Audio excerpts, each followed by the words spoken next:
Today we're going to talk about a nuclear meltdown and we're going to visit Frank Sinatra. Let's get started.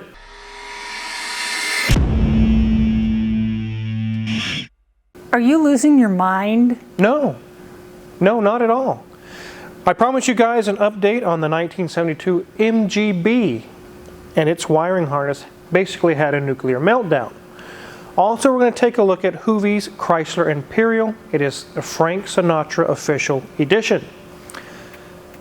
We're going to take a look at how electrical problems can cause meltdowns and you need to put new electricals into it. And sometimes you have electrical problems and the solution is yeeting them in the trash. That's basically what we did on the Imperial. We'll show you what we're talking about. Let's take a look at what we've done so far on the interior on this and slowly go through everything that we found, and I'll show you the harness. It looks pretty bad. Right now it's a little toothless. It has its dentures out right now. Actually, it's the grill. It's been removed because Danielson's been hard at it replacing the entire car harness on this car. Let's jump into the interior. You can see the seats are gone, the shifter boot, all kinds of things are missing out of here. We had to take all that out in the center console just to get the dash off. And you can see they had some kind of a sticky, like a dash cover on top. We'll be happy to glue that back on for them when it's done, but it had to come off to separate the dash from the car. There's not a ton of wires on this car as compared to a modern car, but there's still quite a lot. Danielson's working through all of them now, sorting everything. This is a brand new harness we got through Moss Motors. It definitely was not cheap, but it is basically everything from the interior all the way into the engine bay. One of the reasons we had to pull the dash, as you can see behind the dash, there's tons of electronics and wires that go to all the gauges and lights and switches and things behind there. We are so fortunate that when it had its meltdown, it didn't take any of the gauges and things with it. They're all still healthy and still good. We got very lucky there. One thing that's nice about it being in 1972, it doesn't have a bunch of computer modules and things like that going on. It's all simple, basic electronics. But on a job like this, we just charge hour by hour by hour. Because it's an old car, you don't get in a hurry and start snapping and breaking things. Getting in a hurry will actually cost you more money than you save on these old cars. It's a bad idea.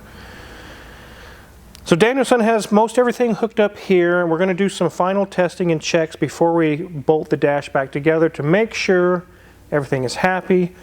I'll go ahead and open the engine bay. We'll take a look inside of there. You can see there's lots more of the new harness, which is blue in color, and it goes through a little cubby hole all through the firewall into the interior area. And you have to snake all those through here and carefully sort every little branch to where it goes. In this area you're looking at here, there were some special relays that were done for the headlights. There were upgrades done years ago. That's not really part of the stock harness. We have to rewire and make that all work like it did before. And this side has a horn going to it with a couple of new wires that comes off the harness as well. And also on this harness we have sensors and switches and things that are on the engine. We're still going through and hooking all this up. The alternator, there's also the ignition system. All this is included with this entire harness. Basically we are rewiring 90% of the entire car. One thing to keep in mind when you have these older cars, which this customer fully understands, you can easily spend more than the car is worth fixing these old cars. Imagine you have one of these sitting in your garage or somewhere at home. It was your dad's or somebody's and it's been sitting for years. It's in your mind that you would think, I'll get it to the shop, they'll just do a few little things here or there, $500, I'm back on the road. And the truth is, as we're going to show you, it can be so much more than you could ever dream of or ever imagine to get your car back on the road. That's just kind of how it is. Oh, the harness. Yes, the flying spaghetti monster Mrs. Wizard just threw at me. Thanks, Mrs. Wizard. You're welcome. Let's get the harness on this table over here and take a look at the old harness. Before we put it up on the table, I want to show you how much wiring this is. It isn't just a couple of 2 or 3 inch wires. This is an entire, basically the nervous system, like of a human body. It's the whole nervous system is being replaced. And no, we didn't hurt it by throwing it because it's already ruined anyway. Let me show you what I'm talking about. So here we have one of the original main wires that melted down. You can see the insulation's completely gone. And it melted so bad. Look at this. It melted all these wires into one solid bundle. It won't even hardly bend anymore. All of these are now short-circuited, every single wire. But wait, there's more. It just keeps going. And it just keeps going. And going.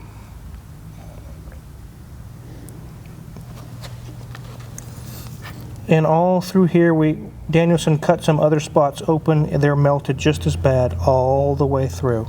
And all this is because mice had chewed the wires in multiple different places on this harness. Half of this is into the engine bay, which this half is the interior I just showed you. This half goes out to the engine bay. You can see right here, there's little teeth marks. Mice were chewing all through these wires, and there's multiple other places on this harness where they just chewed the wires. They started touching, the metal touched metal, and that was the end of the wiring harness. So just to give you guys a perspective, there's more wires in this old engine bay of this truck that was a project, which we'll have an update on soon. Danielson's got some interest in this. There's more wires just on the engine only the engine, than there is in the entire car of that MG. There's probably double the wiring in the engine bay just to run the engine. There's probably that much again inside the interior. 4 times the wires than this. It's pretty crazy, isn't it? Normally we don't get to do an entire wiring harness job because it's just too expensive. You start getting into $3,000 and $4,000 and $5,000 on some, especially on the newer cars. Usually the answer from the customer is, hell no, I ain't even going to try to do that. Park my car out front, we're not going there.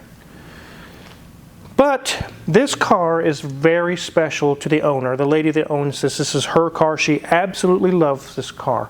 And on the older cars, we do work on older cars now, but they're a much higher labor rate. Because it takes so much more time and effort to get these things going, it costs more.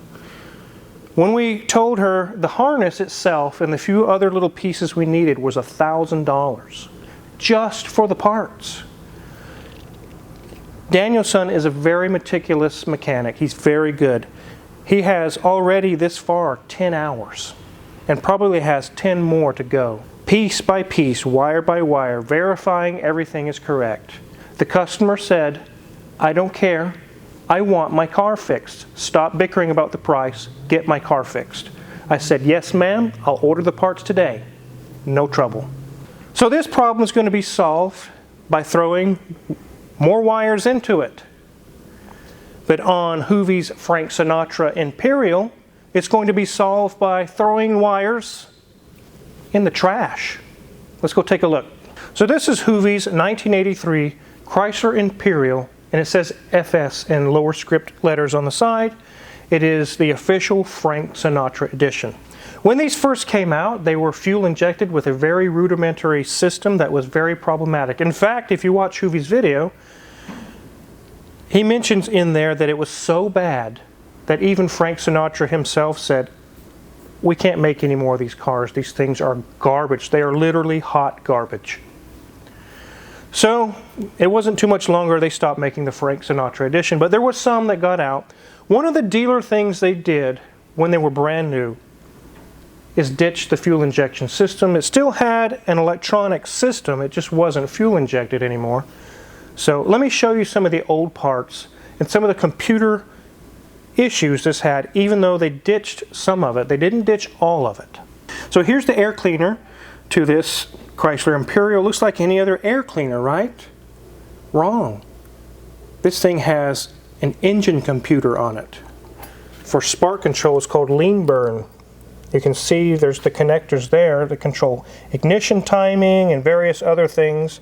It's a very basic engine computer. So here's the old carburetor they put on back in the 80s when the dealership ditched the EFI.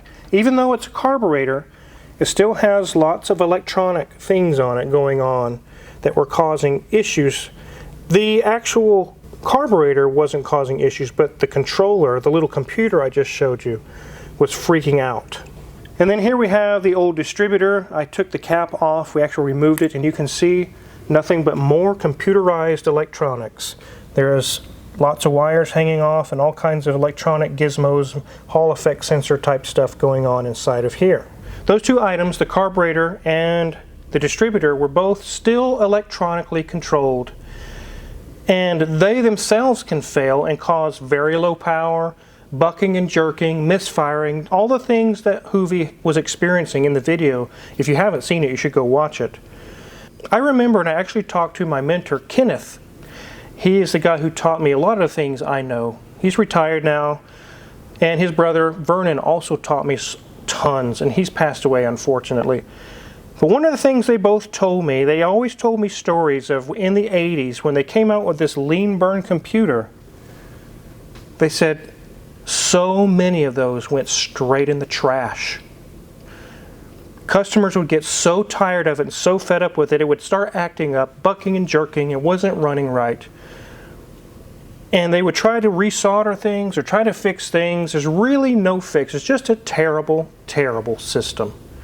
He said they probably he remembers throwing away 300 or 400 of them in a couple years span. Just, they were coming in left and right. They were going straight in the trash. And here's what they did. I took their advice. Kenneth told me, he says, David, he doesn't call me Car Wizard, he calls me David. He said, go and get you a late 60s Dodge Duster 318 cubic inch carburetor and distributor.